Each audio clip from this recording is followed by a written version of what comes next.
Salut à tous, c'est FL Reptile. Aujourd'hui je suis ravi de vous retrouver pour cette nouvelle vidéo qui va être plutôt courte. Donc aujourd'hui en fait je fais une sorte de version revisitée de ma ancienne vidéo sur les serpents français. Pourquoi une version 2.0? Bon alors tout d'abord pour la qualité générale de mon ancienne vidéo sur les serpents français c'était pas trop ça. Ensuite tout simplement parce qu'en fait j'ai oublié quelques espèces de serpents français. Loser! You're a loser! Vous pouvez quand même aller regarder cette ancienne vidéo si vous le souhaitez. Alors de suite, qu'est-ce qui change dans cette vidéo par rapport à l'autre? Alors tout d'abord, j'ai oublié la vipère de Sewan et la couleuvre Astreptophore. Ce sont deux espèces de serpents que l'on va retrouver avec des petites populations dans des aires de répartition qui sont plutôt réduites au sud-ouest de la France. Ces deux espèces de serpents sont à ajouter donc à la liste des autres serpents français. Donc en tout en France, on va compter 4 vipères. Donc en plus de la vipère de Sewan, vous pouvez rajouter la vipère d'Orsini qui est extrêmement menacée, qui est à protéger énormément. Ensuite vous avez également les vipères Péliade et Aspic qui sont les vipères françaises les plus connues avec les aires de répartition les plus grandes. Ensuite au niveau des couleuvres, donc sont à rajouter la couleuvre Astreptophore, la couleuvre verte et jaune, la couleuvre à échelon, la couleuvre vipérine, les deux espèces de coronelles lisse et girondine, la couleuvre à collier, nouvellement couleuvre helvétique, et enfin donc la célébrissime couleuvre de Montpellier ainsi que la couleuvre d'Esculape, et nous avons donc tout le cheptel de serpents français. Et la couleuvre Tesley, celle-là aussi tu comptes l'oublier? Tout de suite un petit rappel sur les différences entre une couleuvre et une vipère. Chez une couleuvre vous vous retrouverez donc sur la tête face à de grandes écailles. Vous allez avoir cet aspect, donc un total de 9 grandes écailles plates si vous vous amusez à compter. Ensuite, vous aurez une pupille qui sera forcément ronde et effectivement après on pourrait rentrer dans plusieurs autres critères distinctifs. On pourrait citer une queue longue à partir du cloaque, mais ça c'est pas évident à voir. Un corps d'aspect général plutôt fin. Et enfin, si on retourne à nouveau sur la tête, vous verrez que vous n'aurez aucune rangée d'écailles entre les écailles labiales, donc sur la lèvre, et l'œil du serpent.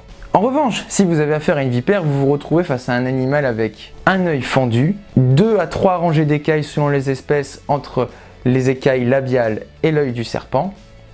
Sur la tête, vous n'aurez pas l'aspect donc de grosses écailles, vous aurez plutôt l'impression de voir plein de petites écailles. Enfin, vous aurez un animal donc, qui va être d'aspect plutôt court, avec une queue qui est courte, mais encore une fois là, il faut être capable de voir le cloaque.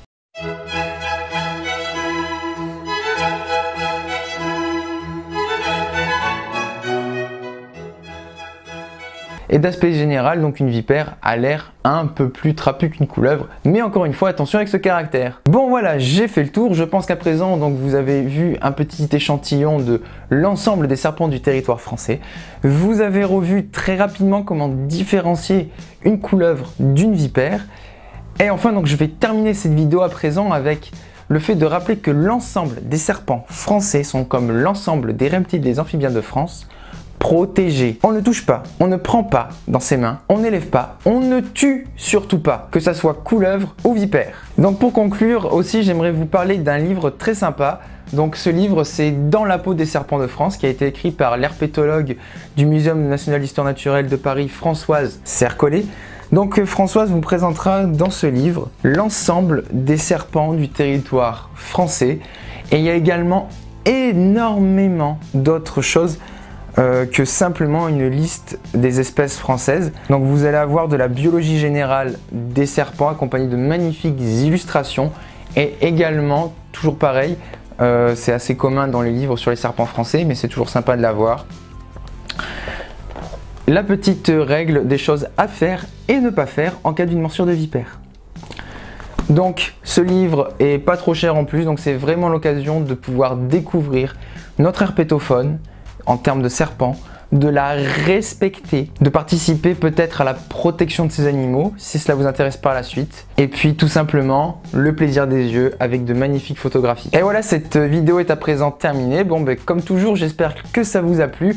Pour la soutenir, n'hésitez pas à laisser un petit pouce bleu, surtout partagez-la, en plus c'est l'occasion, c'est l'été, on fait des randonnées, on peut tomber sur plein de serpents et ça peut être utile de savoir l'animal qu'on a en face de nous, au moins si c'est une couleuvre ou une vipère. Le but de cette vidéo, ce n'est pas d'aller plus loin dans l'identification des espèces. Quoi qu'il arrive, gardez vraiment en tête de respecter les serpents et de les laisser tranquilles si vous en croisez. Vous les laissez passer votre chemin ou au plus, vous les prenez en photo. Allez, sur ce c'était FL Reptile et je vous dis à la prochaine pour une nouvelle vidéo. Salut les écailleux!